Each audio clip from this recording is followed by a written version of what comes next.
अस्सलाम वालेकुम students, hopefully आप सारे लोग खैरियत से होंगे। Welcome to this PRC 5 introduction to business. मेरा नाम लुकमान रफ़ीक है और आज हम PRC 5 इंट्रोडक्शन टू बिज़नेस की इंट्रोडक्शन को थोड़ा डिस्कस करेंगे कि what exactly is this PRC 5 introduction to business all about. पहली चीज़ तो ये है कि आप लोगों को पता है कि ICAP की स्कीम में इस तरह का पेपर पहले नहीं था, specially at this PRC level, और ये एक नया पेपर इंट्रोड्यूस हुआ और मैं समझता हूँ बड़ा ज़बरदस्त किस्म का काम किया ICAP ने ये पेपर इंट्रोड्यूस करके। उसकी रीज़न ये होती है कि यार देखें, जब एक बच्चा चार्टर्ड अकाउंटेंट बन रहा होता है तो चार्टर्ड अकाउंटेंट बनने के लिए उसको एक बात समझ में आनी चाहिए कि बीइंग अ चार्टर्ड अकाउंटेंट आप अल्टीमेटली क्या कर रहे हो। आप एक बिज़नेस की अकाउंटिंग, एक बिज़नेस की फाइनेंशियल मैनेजमेंट, एक बिज़नेस की प्लानिंग, एक बिज़नेस की फोरकास्टिंग, एक बिज़नेस की बजटिंग, एक बिज़नेस की मैनेजमेंट के लिए काम कर रहे हो। तो अल्टीमेटली आपको ये तो स्टार्टिंग फेज़ में ही पता होना चाहिए कि बिज़नेस होता क्या है और बिज़नेस किस किस तरीके से होता है, किस किस तरीके से नहीं होता, क्या क्या चीज़ें बिज़नेस की कंसिडर करनी होती हैं।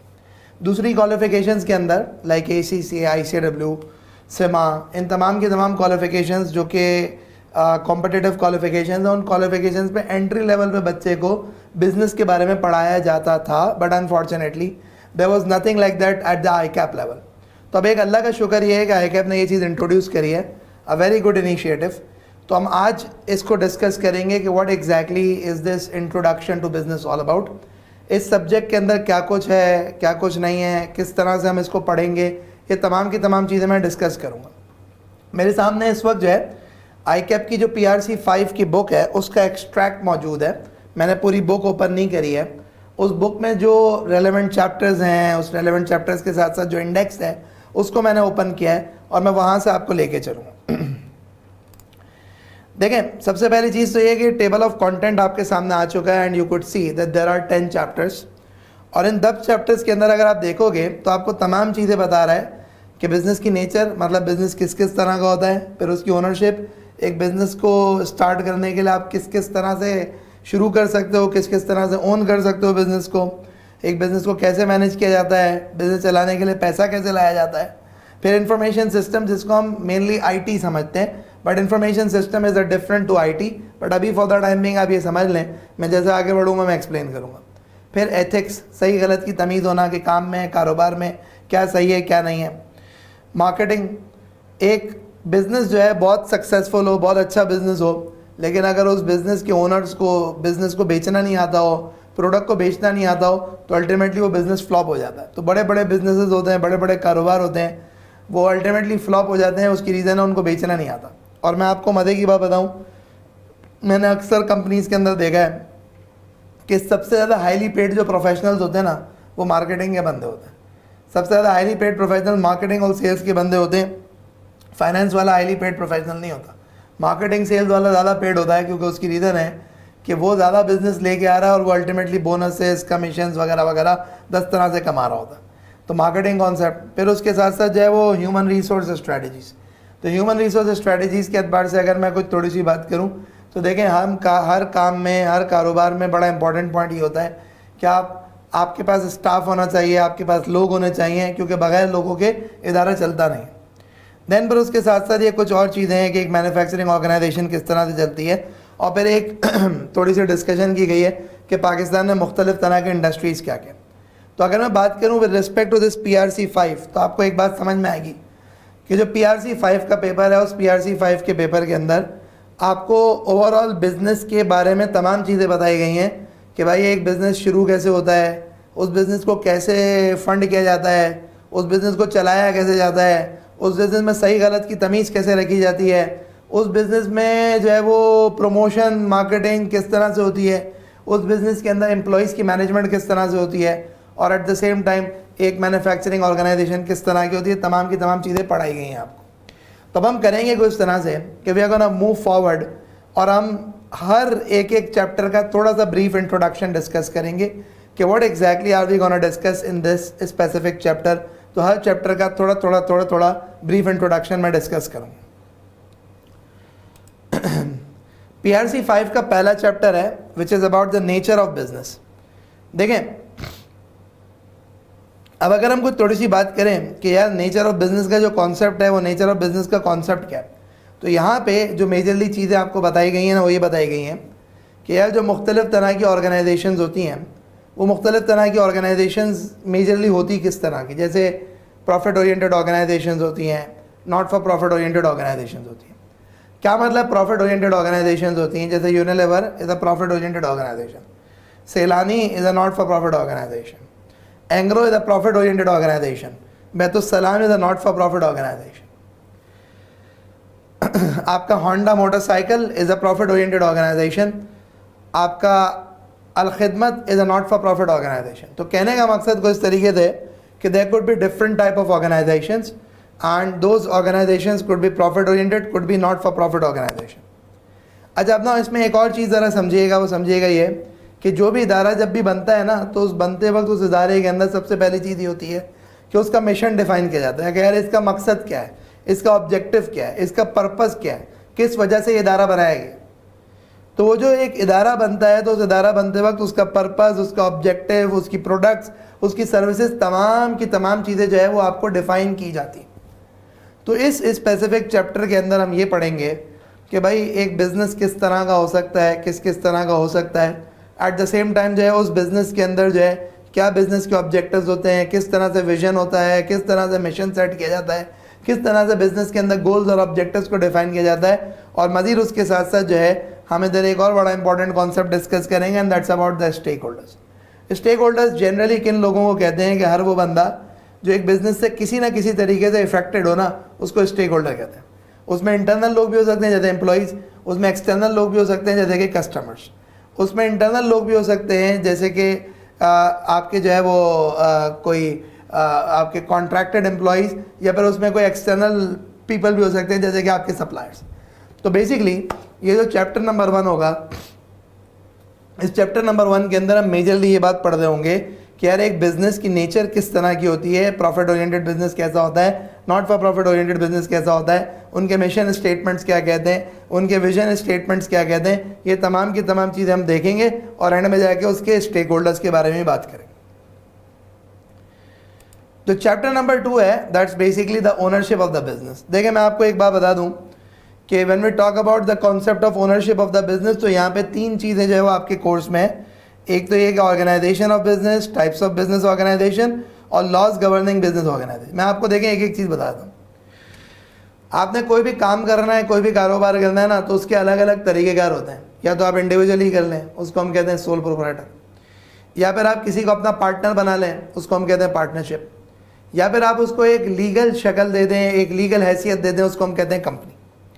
तो बेसिकली इस स्पेसिफिक चैप्टर के अंदर हम ये चीज़ कवर करेंगे कि एक बिज़नेस की ओनरशिप किस किस तरीके से हो सकती है, सोल प्रोप्राइटरशिप कैसे होगा, पार्टनरशिप कंसर्न कैसे होगा, कंपनी कैसे बनेगी।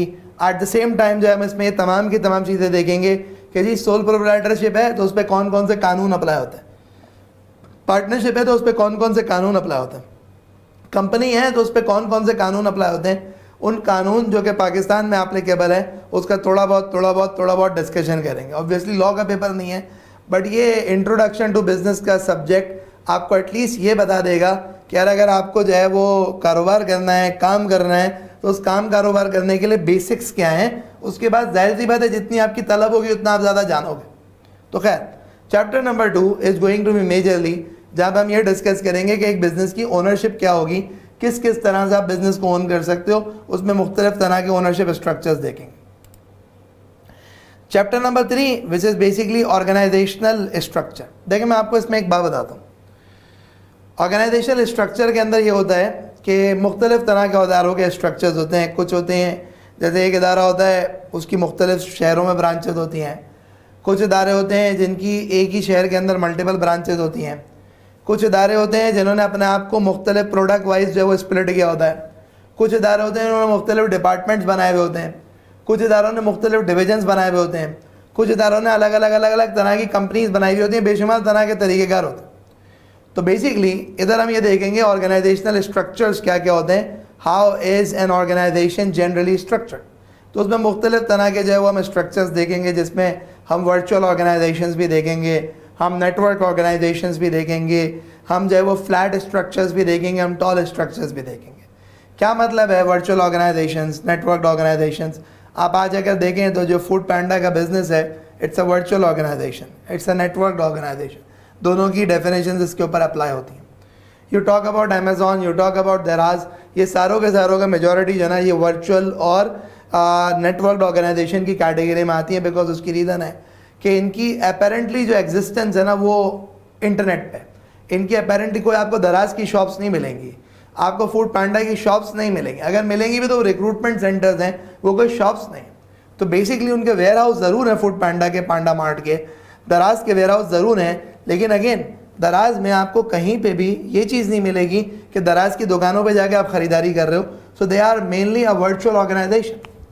फिर हम मुख्तलिफ तरह के और देखेंगे, जैसे एक होता सरकारी महकमा होता है कि आपके जो ना AC DC, मुझे तो नाम भी नहीं आता, पता नहीं क्या क्या होते हैं, कि मतलब आप समझें कि कितने ग्रेड के अफसरान होते हैं किसी भी एक डिपार्टमेंट के अंदर, ऊपर से लेके नीचे तक, यानी 500 आदमी के बाद जाके जो है ना वो अल्टीमेटली काम करने वाला आएगा।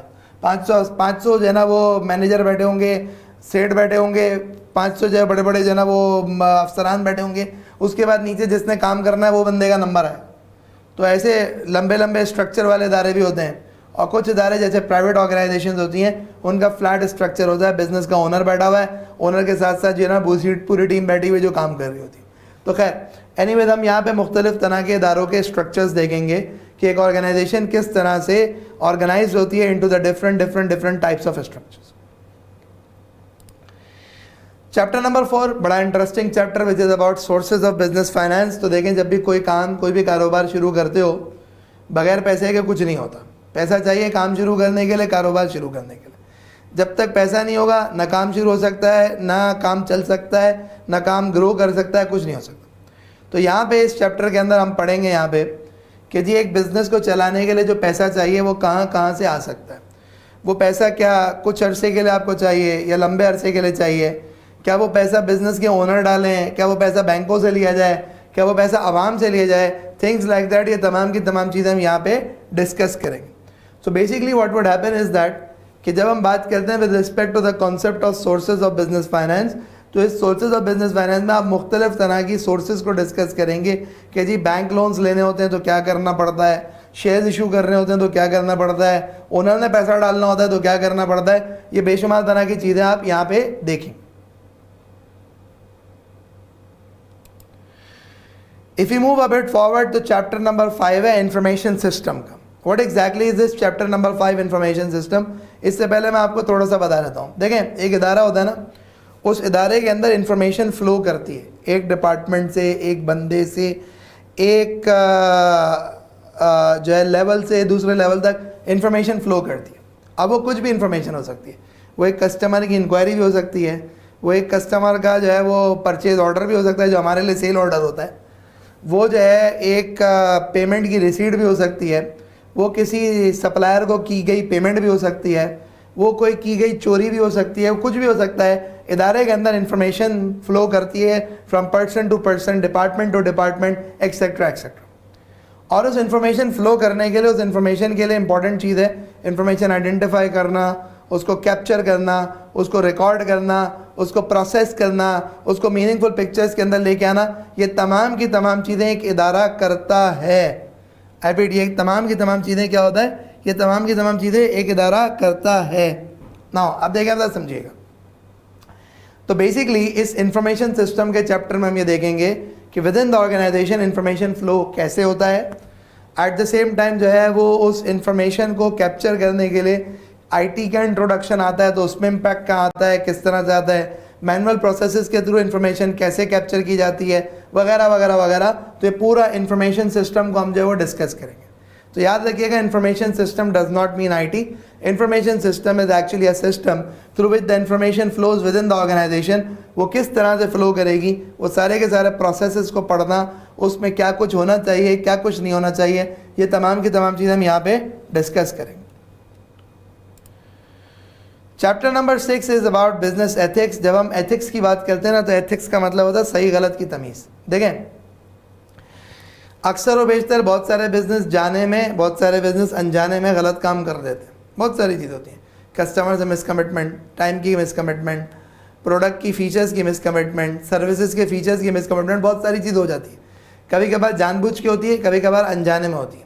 दैट्स एक्चुअली एन इम्पॉर्टेंट, अगर किसी को एथिक्स का पता हो ना तो इन चीज़ों का ख्याल करेगा, नंबर 1। नंबर 2 पॉइंट, कभी कभार ऐसा होता है कि आप बहुत सारी चीज़ें होती हैं आपको, आप देखें आजकल जैसे पाकिस्तान के मैचेस होते हैं ना, तो अक्सर ऐसा होता है कुछ प्लेयर्स के ऊपर जो है ना शोर शराबा होता है कि भाई वो अपनी 50 पूरी करने में लगे हुए हैं, अपने रिकॉर्ड बनाने में लगे हुए हैं, टीम का बेड़ा गर्क किया हुआ।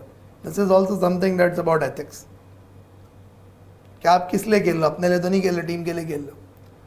खैर, एथिक्स की कोई लिमिट नहीं है। Ethics is something that is defined by law, ethics is something that is defined by your qualification, ethics is something that is defined by your religion, ethics is something that is defined by your culture. बेशुमार तरह की चीज़ें ethics को define करती।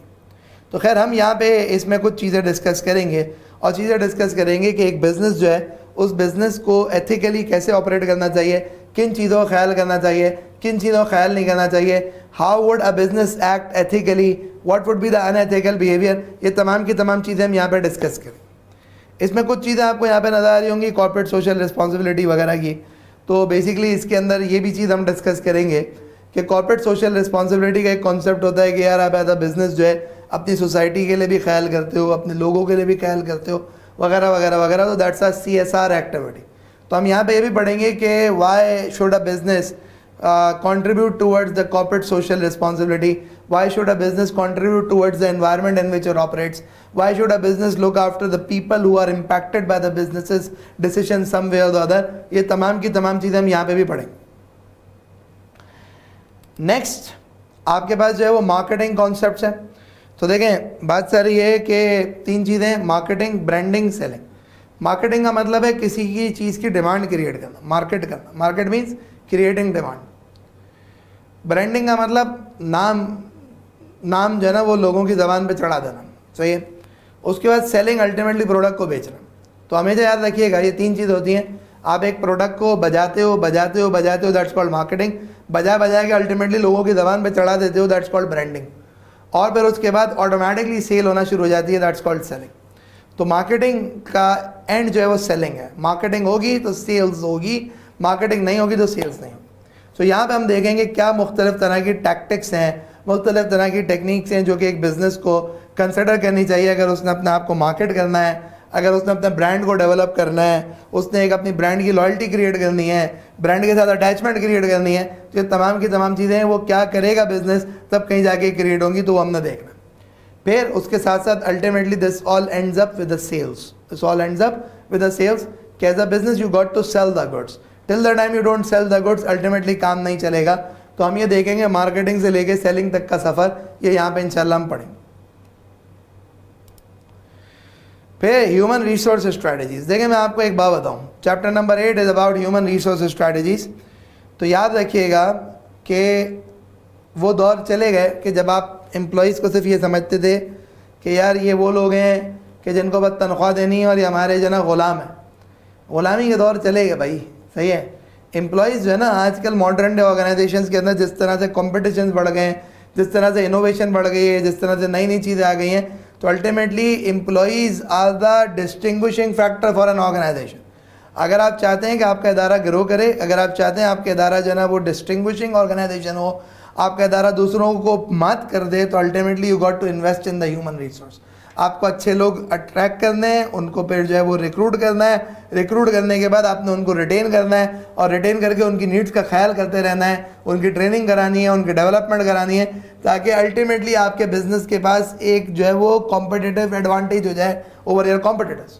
क्योंकि देखें होता क्या है, हम अक्सर ये देखते हैं कुछ इदारे होते हैं जो कि जो है ना मतलब बहुत अच्छा परफॉर्म कर रहे होते हैं, फिर ऑल ऑफ अ सडन उनकी परफॉर्मेंस डाउन हो जाती है।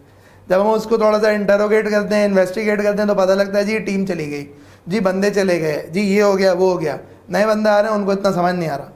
तो कहने का मकसद है कि इस बात में कोई दो राय नहीं है कि अक्सर नहीं मेजॉरिटी इदारे जो है ना उनके लिए ह्यूमन रिसोर्स अब एक इम्पॉर्टेंट रोल प्ले करता है। तो आपने एम्प्लॉयज़ को अब सिर्फ एक लेबर नहीं ट्रीट कर सकते। हाँ सही है, लेबर ओरिएंटेड बिजनेसेस के अंदर इतना बड़ा मसला नहीं है, but basically let me just give you a bit of a guidance. This is something that's the key, that's important thing. क्या कि जो है वो अल्टीमेटली आपको इस बात का ख्याल करना पड़ेगा कि जो है वो ह्यूमन रिसोर्स को आपने कैसे अट्रैक्ट करना है, कैसे रिटेन करना है, तमाम की तमाम चीज़। देन फिर उसके बाद business operation of a manufacturing organisations. तो देखें एक मैन्युफैक्चरिंग ऑर्गेनाइजेशंस में क्या क्या डिपार्टमेंट्स होते हैं, क्या परचेजिंग डिपार्टमेंट है, क्या जो है वो वेयर हाउस डिपार्टमेंट है, क्या क्वालिटी इंस्पेक्शन का डिपार्टमेंट है, ऐसे बेशुमार तरह के डिपार्टमेंट्स होते हैं एक मैन्युफैक्चरिंग ऑर्गेनाइजेशंस के। तो जो मुख्तलिफ तरह के डिपार्टमेंट्स होते हैं उनका क्या क्या रोल होता है, क्या क्या किरदार होता है, वो सारी की सारी चीज़ें यहाँ पे आपको बताई गई हैं ताकि आपको एक ओवरव्यू आ जाए, एक ग्लांस आ जाए कि how does a manufacturing organisation look like. एक बात नंबर 2 पॉइंट ये कि उसमें जो है वो आपको एक और चीज़ ये भी बताई गई है यहाँ पे कि जी उस मैन्युफैक्चरिंग ऑर्गेनाइजेशंस की जो है वो ऑपरेशंस को कैसे मैनेज किया जाता है, किस तरह के लोग हायर करने पड़ते हैं, किस तरह के डिपार्टमेंट सेटअप करने पड़ते हैं, ये तमाम की तमाम चीज़ें हम यहाँ पे पढ़ेंगे। और आखिरी जो चैप्टर है that's about industries of Pakistan. तो पावर इंडस्ट्री यानी कि आजकल IPPs का बड़ा कॉन्सेप्ट है, independent power producers. Textile industry आपको पता है हमारी सबसे मेजर एक्सपोर्ट्स ही टेक्सटाइल की हैं। फार्मास्यूटिकल इंडस्ट्री और फिर ऑयल एंड गैस इंडस्ट्री, जिसको अनफॉर्चुनेटली हमने सही तरीके से इस्तेमाल नहीं किया, वरना आज पाकिस्तान भी जो है वो अरबों की तरह होता। आज हमारे पास भी अच्छे खासे पैसे होते, आज हम जो है ना $10 बिलियन के लिए मर नहीं रहे होते, जिसकी शायद कोई औकात नहीं हो, $10 बिलियन नज़र भी नहीं आएंगे। Anyways coming back to it, तो बेसिकली जो इंट्रोडक्शन टू बिज़नेस का पेपर है, इंट्रोडक्शन टू बिज़नेस का पेपर आपको ओवरऑल ये बताएगा कि यार एक बिज़नेस को कैसे चलाया जाता है, एक बिज़नेस के अंदर क्या क्या सेगमेंट्स होते हैं, क्या क्या डिपार्टमेंट्स होते हैं, किन किन चीज़ों का ख्याल करना चाहिए, किन किन चीज़ों का ख्याल नहीं करना चाहिए। आ जाओ, सही है ना। तो ये आपको इंट्रोडक्शन टू बिज़नेस का ये पेपर बताएगा। अब ना इंट्रोडक्शन टू बिज़नेस का पेपर जो है ना, इसके अंदर बेसिकली ऐसा है, जैसे आपको पता है कि जी जो एग्जामिनेशन है वो एग्जामिनेशन MCQ बेस्ड है। सही है, एग्जामिनेशन कहता है MCQ बेस्ड एग्जामिनेशन। हमने क्या करना है, what we are offering is that कि ये जो सारे के सारे लेक्चर्स हैं, ये सारे के सारे लेक्चर्स रिकॉर्डेड फॉर्मेट के अंदर आपके पास अवेलेबल होंगे। रुक जाओ, ये सारे के सारे लेक्चर्स रिकॉर्डेड फॉर्मेट में आपके पास अवेलेबल होंगे और उन लेक्चर्स के अंदर सिर्फ कंटेंट की रिकॉर्डिंग नहीं है, बल्कि मेजरली बुक को रेफ़र करने के साथ साथ बुक के अंदर जितने ऑब्जेक्टिव टेस्ट क्वेश्चन हैं उनको कराएंगे। फिर उसके साथ साथ जो है आपको मज़ीद इसमें एक और चीज़ ये दी जाती है कि you are being given the tutor support through the WhatsApp, जिसमें आप ट्यूटर से या फिर जो टीचिंग असिस्टेंट्स ग्रुप में होते हैं उनसे बात कर सकते हैं।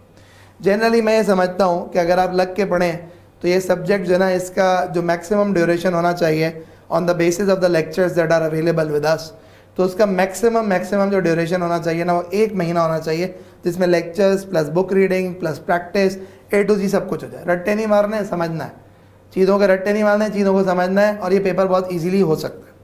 तो भाई I look forward to welcoming you all to join me for the PRC 5 introduction to business, और इंशाल्लाह आपको मज़ा आ जाएगा। You would love the way we would deal with this subject, और हम किस तरह से मुख्तलिफ तरह की बिज़नेस की चीज़ें डिस्कस करेंगे। So thank you very much for your time, और continue enjoying the lectures. Thank you.